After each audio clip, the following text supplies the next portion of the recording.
Bismillahirrahmanirrahim. Assalamualaikum warahmatullahi wabarakatuh.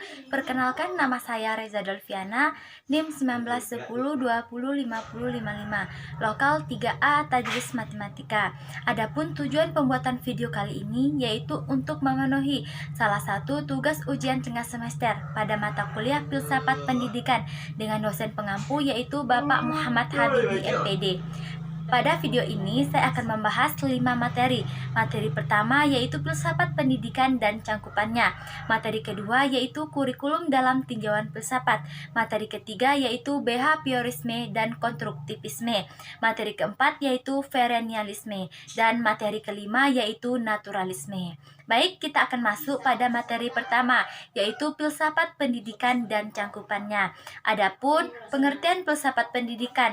Filsafat pendidikan merupakan cabang filsafat yang berusaha untuk memahami pendidikan secara lebih mendalam, menafsirkannya dengan menggunakan konsep-konsep umum yang dapat menjadi petunjuk atau arah bagi tujuan-tujuan dan kebijakan pendidikan. Sebagai cabang filsafat, pemikiran filsafati terhadap pendidikan juga mempunyai ciri spekulatif, preskriptif, dan analitik. Kemudian ada pula ruang lingkup filsafat pendidikan. Menurut Ruqyati, hal-hal yang menjadi kajian filsafat pendidikan sangat luas cangkupannya sebagai berikut. Yang pertama yaitu merumuskan secara tegas sifat hakiki pendidikan. Yang kedua, merumuskan hakikat manusia sebagai subjek dan objek pendidikan. Yang ketiga yaitu merumuskan hubungan antara filsafat pendidikan, agama, dan kebudayaan. Yang keempat yaitu merumuskan hubungan antara filsafat pendidikan, dan teori pendidikan. Yang kelima yaitu merumuskan hubungan antara filsafat negara, filsafat pendidikan, dan politik pendidikan atau sistem pendidikan. Kemudian yang enam yaitu merumuskan sistem nilai dan norma atau isi moral pendidikan yang menjadi tujuan pendidikan. Kemudian ada pula sistematika filsafat pendidikan. Yang pertama, ontologi filsafat pendidikan. Yang kedua, epistemologi filsafat pendidikan. Yang ketiga yaitu aksiologi filsafat pendidikan. Filsafat pendidikan mempunyai hubungan yang sangat erat dengan pendidikan, baik pendidikan dalam arti teoritis maupun praktik. Setiap teori pendidikan selalu didasari oleh suatu sistem filsafat yang menjadi landasannya. Demikian pula semua praktik pendidikan yang diupayakan dengan sungguh-sungguh sebenarnya dilandasi oleh suatu pemikiran filsafati yang menjadi ideologi pendorongnya. Pemikiran filsafati tersebut berusaha untuk diwujudkan dalam praktik pendidikan. Kemudian materi yang kedua yaitu mengenai kurikulum dalam tinjauan filsafat. Adapun yang dimaksud dengan kurikulum merupakan inti dalam bidang pendidikan dan pengaruh terhadap seluruh kegiatan pendidikan. Pentingnya kurikulum dalam pendidikan dan kehidupan manusia, maka penyusun kurikulum harus disusun secara sistematis. Penyusunan kurikulum membutuhkan landasan-landasan yang kuat yang didasarkan pada hasil-hasil pemikiran dan penelitian yang mendalam. Penyusunan kurikulum yang tidak didasarkan pada landasan yang kuat dapat berakibat fatal terhadap kegagalan pendidikan.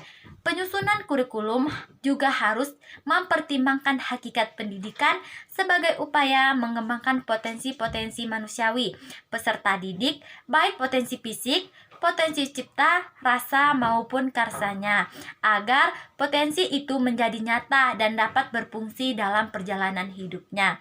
Adapun tahapan-tahapan pengembangan kurikulum adalah sebagai berikut. Ada 3 tahapan. Tahapan pertama, tahap perencanaan. Tahap kedua, penerapan, dan 3 tahap evaluasi. Kemudian materi ketiga yaitu behaviorisme dan konstruktivisme. Teori behaviorisme adalah sebuah teori yang mempelajari tingkah laku manusia. Menurut Desmita, teori belajar behaviorisme merupakan teori belajar memahami tingkah laku manusia yang menggunakan pendekatan objektif, mekanistik, dan materialistik, sehingga perubahan tingkah laku pada diri seseorang dapat dilakukan melalui upaya pengkondisian.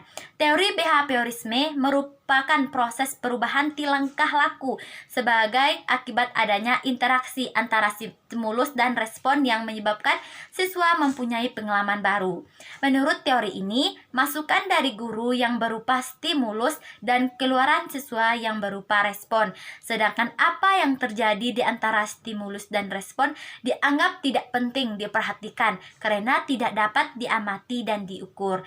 Teori ini mengutamakan pengukuran, sebab pengukuran merupakan suatu hal yang penting untuk melihat terjadinya perubahan tingkah laku. Faktor lain yang dianggap penting dalam aliran ini adalah faktor penguatan. Kemudian, konstruktivisme berarti bersifat membangun. Dalam konteks filsafat pendidikan, konstruktivisme adalah suatu upaya membangun tata susunan hidup yang berbudaya modern. Berdasarkan penjelasan tersebut, bahwa konstruktivisme merupakan sebuah teori yang sifatnya membangun dari segi kemampuan, pemahaman dalam proses pembelajaran sebab dengan memiliki sifat membangun, maka dapat diharapkan keaktifan daripada siswa akan meningkatkan kecerdasannya. Kemudian materi yang keempat yaitu perennialisme. Aliran filsafat perennialisme adalah sebuah aliran yang menekankan pada kebenaran, di mana dalam pendidikannya menjelaskan tentang pentingnya berproses dalam belajar tetapi tidak mengesampingkan nilai ajaran budayanya. Selain aliran ini bersifat rasional karena setiap individu memiliki kebebasan dalam hal apapun. Aliran perennialisme yaitu suatu aliran tentang pendidikan yang sudah ada sejak 20 abad ke-20. Aliran perennialisme lahir yang menjadi reaksi pendidikan progresivisme, di mana aliran ini menekankan pada suatu perubahan dan suatu yang baru. Perennialisme mempunyai ciri-ciri tertentu.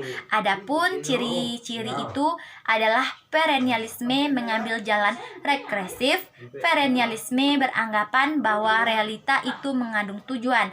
Perennialisme beranggapan bahwa belajar adalah latihan dan disiplin mental. Perennialisme beranggapan bahwa kenyataan tertinggi itu berada di balik alam, penuh kedamaian dan transendental. Kemudian materi kelima yaitu naturalisme. Filsafat pendidikan naturalisme adalah kecintaan dan kebijaksanaan terhadap pengetahuan yang mendorong guru untuk mengajar murid dalam usaha sadar dan agar murid mencapai taraf hidup atau kemajuan yang lebih baik. Paham naturalisme memandang guru tidak mengajar subjek, melainkan mengajar murid. Jadi pada intinya, paham naturalisme ini ingin menjauhkan anak didik dari segala keburukan yang ada di sekitarnya. Naturalisme merupakan aliran yang meyakini adanya pembawaan dan juga lingkungan. Kemudian ada pula sejarah dan perkembangan filsafat naturalisme, yakni aliran naturalisme menitik beratkan pada strategi pembelajaran yang bersifat pandosentris, artinya faktor kemampuan anak didik menjadi pusat kegiatan proses belajar dan mengajar. Tokoh dan pandangan aliran filsafat naturalisme yaitu Plato, Aristoteles, dan William R. Dennis. Baik, terima kasih. Itulah yang dapat saya jelaskan. Jika terdapat kesalahan, saya mohon maaf. Saya tutup dengan wabillahi taufiq wa hidayah. Wassalamualaikum warahmatullahi wabarakatuh.